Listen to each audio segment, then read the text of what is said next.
Hey guys, so today we're going to be doing another speed VOD on, this time, Ghost's Varus. He's going to have the Tahm Kench support versus the Xayah Rakan. So let's go ahead and just jump right into it. We're going to be talking about many things regarding how to win in bot lane, how to win as a support, how to win as an ADC, wave control, jungle dynamic, warding, trading, spacing, and all that fun stuff. So as I said, let's go ahead and jump right into it. Now, already, we're going to go ahead and see that Varus is going to... So already we see Kennen up in top lane. Now, when we see Kennen up in top lane, we can already assume that the enemy jungler is actually going to start on the right-hand side. In this case, we know that he's going to be positioned somewhere on the left-hand side, unless he attempts to do something... unless he attempts to do a vertical clear. However, that wouldn't make sense, because if he does try to do a vertical clear, then he's going to come into a jungle quadrant with no buff. Therefore, Lee Sin can then respond by taking his enemy left side buff, essentially, and that's not going to be good. So we can't assume that a vertical is actually going to happen. We can assume that he's going to be on the left-hand side, so unless he does like a cheese level 2 or level 3 gank, which again won't really be possible relative to the camps on the right-hand side, then we can assume that we are actually going to be pretty safe for the most part. So already we can assume that he's not going to be here. And when I say that, I mean bot lane. Bot lane is not going to be in the lane immediately.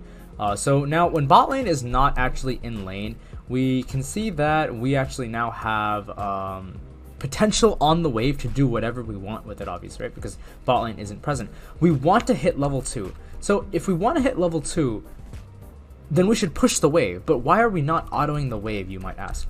Well, Ghost isn't actually looking to auto the wave, because if he opts to auto the wave now, the wave will end up pushing far too much into the enemy's territory, in which level 2 won't even matter, because there's pretty much just a tower right there. So that's going to be pretty much pointless. So as you can see, he just simply waits, positions himself onto the north side of bot lane along with Joker, and the reason for this is because if Xayah Rakan end up taking a entrance into lane through this side or potentially this side, then what Ghost can do is use his E without any form of retaliation on Xayah and Rakan's side, and this becomes really good for just a simple trading HP to HP advantage. So that's why Ghost and Joker are positioned onto the north side of bot lane versus the south side, or towards all the way in the back.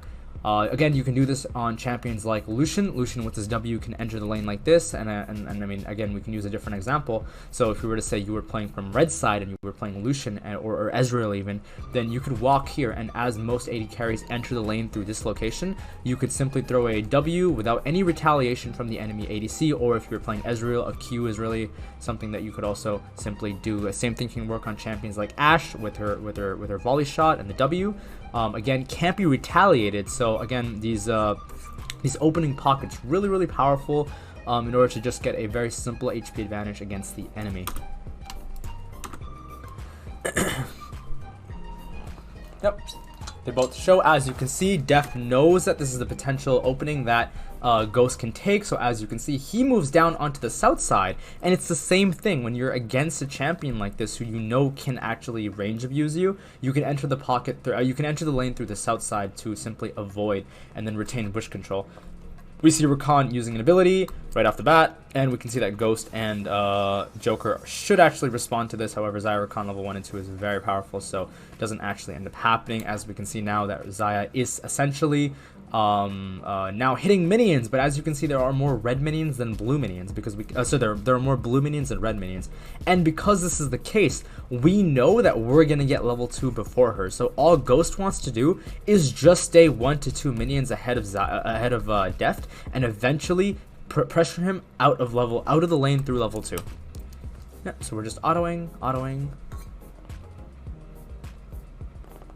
As you can see, he doesn't opt to auto these 2 minions immediately, and the reason for this is because there are 3 blue minions versus 2 red minions, meaning that he already has the 1 minion lead, which simply means that if he opts to attack this minion and then this minion ends up dying, then the wave inherently pushes a lot further into Deft and Rakan's lane, which forces them to then potentially not actually be able to abuse level 2, because the wave will be too close to Xayah's tower. So again, as you can see, the push is going on, but you don't immediately hard push in this lane, especially when you already have the 1 minion lead, which is pretty much right here. Not to mention, the HP values on these two minions are very low, so this becomes this lane is going really, really well right now, and it's pretty much just getting set up for a potential either an all-in by Joker and Ghost, or will force the Xayah and Rakan to simply back off and concede the lane, which then gives Ghost and Joker the ability to then manipulate the lane accordingly. And because it is Rakan and doesn't actually have a level of wave clear, so you're not versus champions like Soraka or champions like Karma, or just any ranged champion that can break waves, becomes really, really good for Ghost's team, because now he can manipulate the wave in certain directions inside of the lane that now that Xayah Rakan can't actually end up breaking, which then forced the Lee Sin to be then back on the right hand side eventually after potentially the 4th or 5th wave, which allows for a very easy gank. We'll go over more later about that, but yeah, as we can see, we're just looking for a as you can see, we look for a slight HP advantage, and we look for the HP advantage because Deft actually walks up a little bit too far for some reason. Not sure what he's exactly doing, but it seems like he should just concede the minion here. Doesn't end up doing that, gets hit by the tongue lash on Tahm Kench, and now already level 2 is going to come out, and we can see that now as bot laners, as ADCs, as supports, please, you have to count how many minions are being killed inside of the wave. We know the first wave has 6 minions. We know that on the 9th wave that the enemy the enemy bot lane will hit level 2. Again, in solo lanes it takes about 7 minions.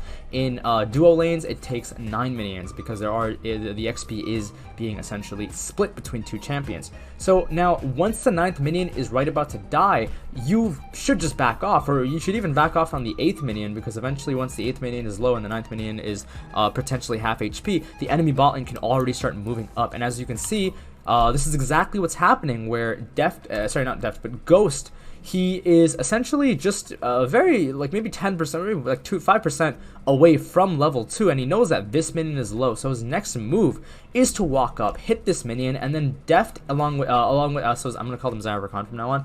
Xayah and Rakan understand that, so they actually end up backing off. In many cases, especially in low elo, I see players not abuse level 2, and then I've seen players not respect level 2. So if you can just do this very simple movement inside of the lane, you can pretty much just blow flash. And now, elaborating on what I talked about earlier about the whole wave state, if Deft and if Xayah and Rakan take a poor trade, and let's say you're playing in low elo and you use this movement and you end up getting a good trade, and Xayah and Rakan can't contest the next incoming wave that's going to be coming, like literally right here, then what ends up happening is you have full authority to shove this wave and potentially bounce back without Rakan being able to throw down, without Rakan actually being able to break waves, because he doesn't have wave clear, right? Again, level 2 comes out, well, it's about to, oh, there it is, and now we are just slowly pushing the wave in, and again, we don't opt to immediately hard shove because we don't want to just give them the wave. So as you can see, Ghost is just looking to abuse as much as possible, and he's just going for auto. As you can see right here, this is a very classic ADC fundamental. We know that we know that Xayah is going to attack this minion. So if Xayah is going to attack this minion, as Varus or as any ADC, what you want to do is you want to move up and you want to look to then attack Xayah, because you don't have any last hits to actually take. Obviously this minion is kind of low, but it's not in any last hit range, so this is where you essentially just you get HP advantages just through this. You can also maybe potentially see Ghost's level up Q and then maybe try to snipe down Deft with the Q here. Ashley goes for this next minion, but let's see what happens. Yep, doesn't actually abuse it. Now, as we can see that nothing happened on that minion, and the reason for that is because Joker is really, really far away from Ghost, so he doesn't actually opt to abuse anything. So now what ends up happening is if you miss one minion opportunity, you should always be looking for the second minion opportunity. This is a very fundamental trading aspect in bot lane, where you want to be looking at not only the minions that you're about to last hit, but also the minions that the enemy ADC is about to also last hit yours, in which then you can move up aggressively and then look for potential HP trades. So your eyes and your vision really should just be on the CS, your minions HP, the minimap, and potentially your support. You never really want to look at yourself. You want to keep the enemy in the peripheries to a degree, and obviously you want to then move in accordance to what the champion animations actually have. So again, I feel like a lot of players don't know what to look at when playing a lane, and that's a huge issue. And I know that I highly recommend you guys check out Bjergsen's eye tracker. He basically plays the game with an eye tracker, and what he does with that is it just shows you what he's looking at and why he's looking at it, and then that really puts into perspective what you should be doing with respects to just noticing things inside of the game. Now here, very simple, we can talk about a few things. What is going on in the lane right now with Xayah Rakan? Now we can look at, okay, Tahm Kench and Rakan are very good level 3 champions, okay? That much is established. We see the next incoming wave coming out of Nexus passing by tier 2. Now if this was a champion, now if we simply don't shove, okay, let's actually go back, why don't we, right? Now if we don't kill these minions, right, because right now Xayah is relatively safe. If we don't kill these minions immediately, then what ends up happening is the next wave ends up moving in, and now it ends up locking, and now there's another 6 minions here, which basically allow you to maintain, which allow the enemy to maintain a constant in the lane, and now you're forced to play the lane here for a longer period of time. And now if you keep doing that, and this cycle continues on the 4th wave, Rakan ends up hitting level 3, in which now you're potentially going to get all in. And if Joker opts to then respond onto Rakan, well, there's a tower here, so already there's so much safety. Now let's say that we immediately killed this 3rd wave, and then the next 4th wave ends up clashing down as the 3rd wave on this side ends up dying, and then we know that the 5th wave and the 6th wave end up actually then coming back into us. We now, instead of playing the lane in a dangerous zone where then a level 3 Rakan can then attack us and then have the safety of his tower to simply use as a fallback if things don't go his way, instead, what ends up happening is now the wave is played on the opposite angle, in where now the tables are completely turned, where now Rakan is on the receiving side. And this is something, again, this is wave management in respects to keeping your support alive, right? Again, let's say that this is not a Tahm Kench but a Janna. Well, a Janna can get all in by, let's say, if Xayah ends up getting like a Q, auto, W, and then an E off, well, Janna's probably going to die, or Soraka's probably going to die, or Nami's probably going to die just off of just the basic combos, and if she's not paying attention, and then obviously Rakan follows up, and boom, you've just lost his support, right?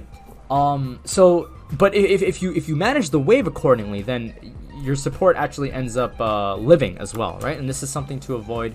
This is essentially to avoid just bad support players and putting them and setting them up for success, essentially. As you can see, Joker kills the cannon immediately, and we can see that the wave does end up crashing, and we know that the 4th wave is potentially going to bounce back. And this is actually a bit of a mistake, actually, from both the bot lanes in SB, is that they don't actually escort the entire wave into the enemy and crash it. Instead, what ends up happening is Rakan actually ends up tanking. Rakan could actually tank, well, this minion is gonna die because of the fact that tower's already hitting it, but Rakan could actually just tank these 3 minions, and then again, if you're in bot lane, use this to your advantage. Make sure this next incoming wave ends up locking somewhere here instead of crashing here, because then the tower ends up killing it, and then the wave bounces immediately. Because if you do this, again, this isn't essentially it's not going to be a freeze, but it'll be a lighter slow push onto the enemy side, in which now, instead of having the 4th wave or the 5th wave essentially bounce back, it actually slow pushes into the enemy until the 6th to 7th wave, in which then you can actually get a recall off and then bounce back. And this allows you to simply play inside of a huge minion wave without being potentially ganked or fully all in, because of just the sheer amount of minions that you have on your side. So again, a bit of a mistake here. As you can see, the lane does slightly lock. This basically allows us to play as Xayah, us to play around like here instead of here. So this is, again, this is a lot more optimal, and this is a byproduct of what Xayah just simply did, was where she didn't actually opt to kill these 2 minions immediately. But it doesn't seem like Ghost has that plan. He just wants to shove in the next wave, and this again is the 4th wave, so we can go ahead and shove. And again, the reason why Ghost is allowed to shove is because we know that Jarvan ended up starting on the right hand side, because as we said, Kennen showed in top lane at level 1. So what ends up happening now is we're level 2, and we know that Jarvan didn't actually opt to level 2 bot lane. As you can see, there's also vision in the river, so that's also a bit of safety. But it doesn't really matter. Even if there wasn't any vision, you could just drop a ward, and we can assume that Jarvan isn't going to be here, because if he does opt to attack bot lane, then yes, we might blow summoners, but then he loses his entire left side jungle, and then his next clear outs for the next 3 to 4 or 5 minutes become very, very telegraphed. So he's not going to take that kind of risk. Again, in your MMR, it might be a little bit different. The junglers might not, understand that, and they just kind of do whatever. But the idea is you are pushing a wave in accordance to knowing that the enemy jungler should be on the left-hand side. Now, let's say that this was the opposite angle, and let's say that bot lane came relatively late, early to lane, and top lane came late to lane. So we can now assume that the enemy started on the left-hand side instead of the right-hand side, in which now what ends up happening is instead of shoving this wave inwards to the enemy, we don't shove this wave and we let it come back into us, and we simply try to get the... It's going to bounce back, and the reason it's going to bounce back is because, again, this minion is going to die, the wave's then going to meet somewhere here, and then passively it's going to bounce back because the 5th minion and the 6th minion wave, the proximity at which this minion wave will end up meeting into the clash inside of bot lane is going to be a lot faster than the proximity at which your minions are going to then meet, and then thus the lane is going to simply push into you. And this is really, really good timing, because that's exactly, not exactly when, but, it's going to be at a really nice time as to when the enemy jungler should be finished his right side clears, potentially either looking for a dive in bot or back on the left-hand side of the map.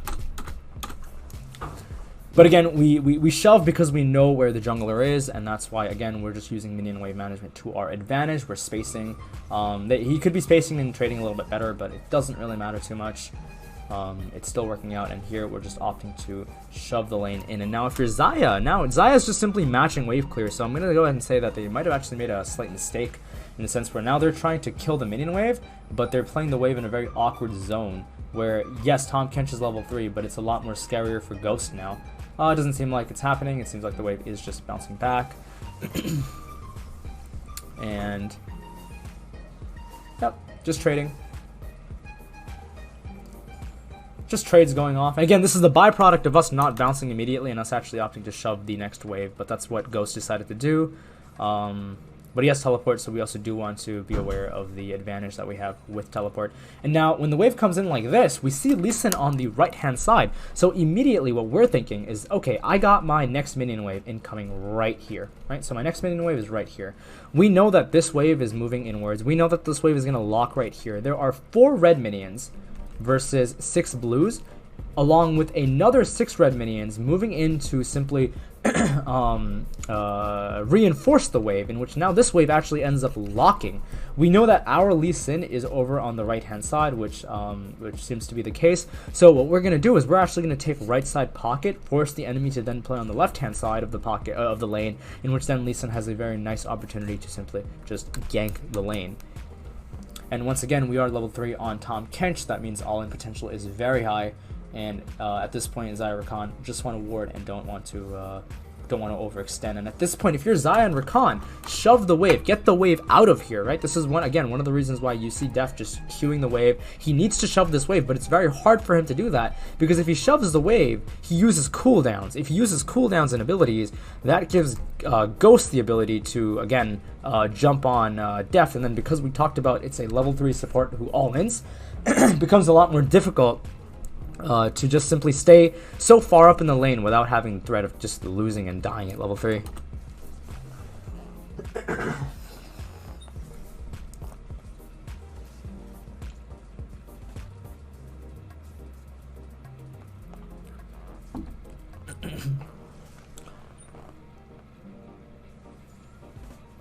We can now assume that the enemy jungler is going to be back on the right-hand side very soon, mainly because of the fact that it is 4:30 and nothing ended up happening in top lane. So we're just going to assume that Jarvan is back on the right-hand side. So we do want to be a little bit careful. Yep, he's back on the right-hand side. Now again, and you can see pings being placed in the minimap. Jarvan is right here. We know this because he started on the right hand side. We know this because nothing ended up happening inside of top lane. Nothing happened inside of mid lane. We know that Jarvan must have full cleared and then he's recalled back on the right hand side. So now all we have to do is we have to look at the state at which we are playing the lane relative to where Jarvan is. He's on the right hand side right now. We see that this way, we have to kill these 3 minions. What we want to do, the main goal, again, for lower elo players, the main goal is to not play the lane here. Do not, this is the bad zone. We don't want to do this. We want to play, so let me actually fucking color code this actually. We don't want to play the lane here. This is bad. We want to play the lane always here, essentially. So what we're going to do, very simple, we want to kill these 3 red minions, shove this wave into the enemy tower so that the wave doesn't end up simply locking. But this is the problem because we see the next incoming wave that is tier 2 coming right out of the nexus, and it's that tier 2 tower right now in bot lane. And if this wave ends up locking right here before you can crash these 5 blue minions into the tower, what ends up happening is now you're playing the lane again, as we talked about, in the whole danger zone, where now as Jarvan, he has potential to now attack you on the right hand side in bot lane. Obviously, we see our Lee Sin on the right hand side as well, so we know this is happening, and Lee Sin's only route should now be like this in order to counter attack this. However, you are playing in low. If you are playing in low MMR solo queue, you're not going to have junglers who obviously read situations like this, and you are going to die. And now again, if you can't crash these minions into the wave, and you know that the wave state is going to lock here, while simultaneously you know that the enemy jungler is on the right hand side and a gank is very obvious, then your best option at that point is to simply just drop a ward and then make sure that you tell your support to try to shove the wave as fast as possible. And if you do have a ranged champion versus a melee champion, then it becomes very, very nice. This is one of the advantages that a ranged versus melee support matchups can simply provide with a ranged matchup, whereas, like, for example, Nami can break waves against Rakan, can break waves against champions like Leona, can break wave against champions like Alistar. As you can see, we're trying to all-in lock, and already a trade just goes off, and you see Ghost just losing trades just relative to minion wave management. And Lee Sin's here, so it ends up being okay, and we know that Jarvan's not going to just end up killing us, but yeah. In your solo queue games, that might not be happening, so you have to be very careful. You as an ADC are responsible for essentially controlling the wave, and controlling the wave allows it gives safety to not only your jungler but also to against the enemy junglers and to your support. Okay, so very important. We talked about spacing, we talked about minion wave management, we talked about lane allocations, not lane allocations, but understanding jungle allocations relative to what quadrant they are and how the lane affects it, along with what we want to be doing relative to our junglers' movements and also our support dynamic. All right, I hope that helps, and I will see you guys for the next speed bot. Bye.